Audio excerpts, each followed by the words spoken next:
I think we are in a new era where, by and large, international relations aren't going to be determined by rules and multilateral institutions.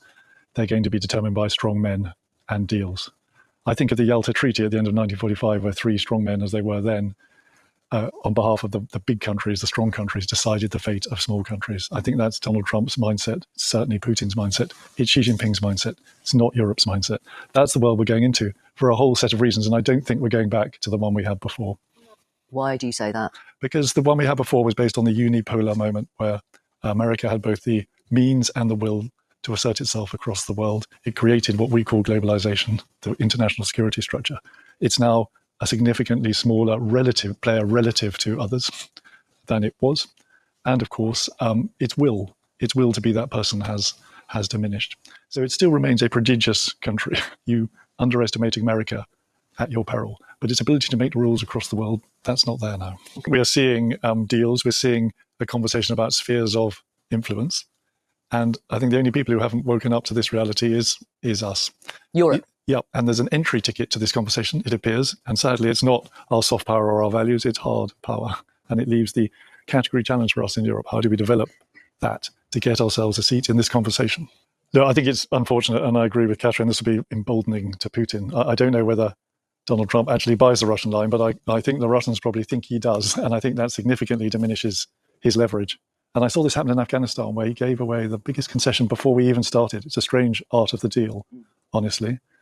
Look, Zelensky and Trump, they're in their way different politicians. Zelensky had no choice, I think, but to respond when he was accused of lacking democratic legitimacy. And Donald Trump is notoriously thin-skinned, and we've got into this spat.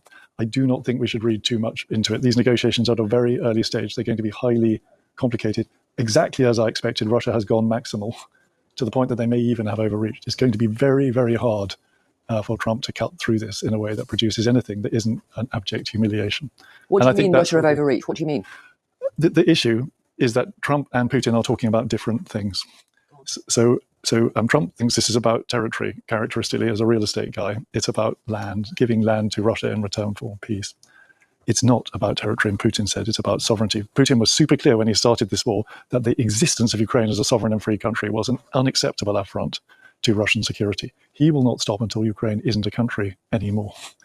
And that is a completely different conversation. And by the way, there's more. There's Europe NATO putting constraints on its presence in Eastern Europe and going back to previous borders in '97.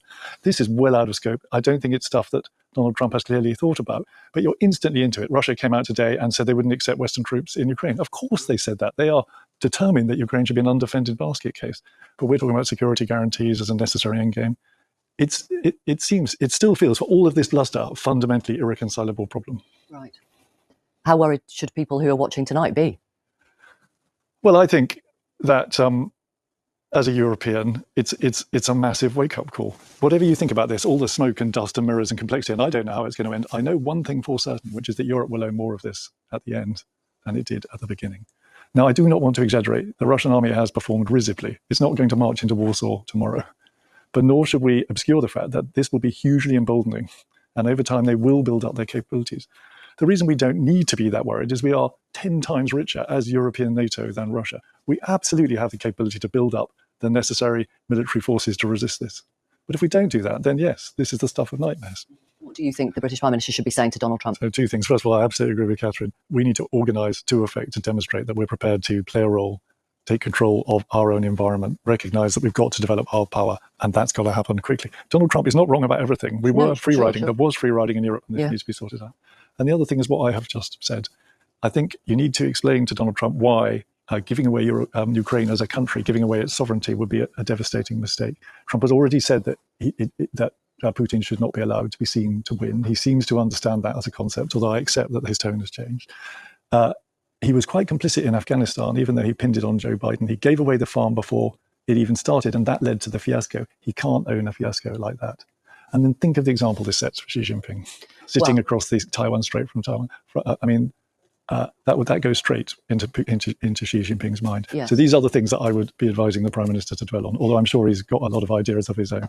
Do you have confidence that a fair and sustainable, to quote the words of Marco Rubio yesterday, settlement will be the outcome of this? No. No. No. I think it's wide open. So I think it can be. And actually, I think Trump has quite considerable leverage. As Catherine said, the reality is that the Russian economy is grossly out of shape and cannot be run like this for more than another year. And Putin has lost 800,000 killed or wounded, which even for an autocrat like him has got to have an effect. And most important of all, I think that this is a huge psychological moment for Putin. He's been waiting for years for Trump to get in. And if Trump actually turns out not to be the opportunity the Russians expect, they don't have another plan. So there's quite a lot of leverage here.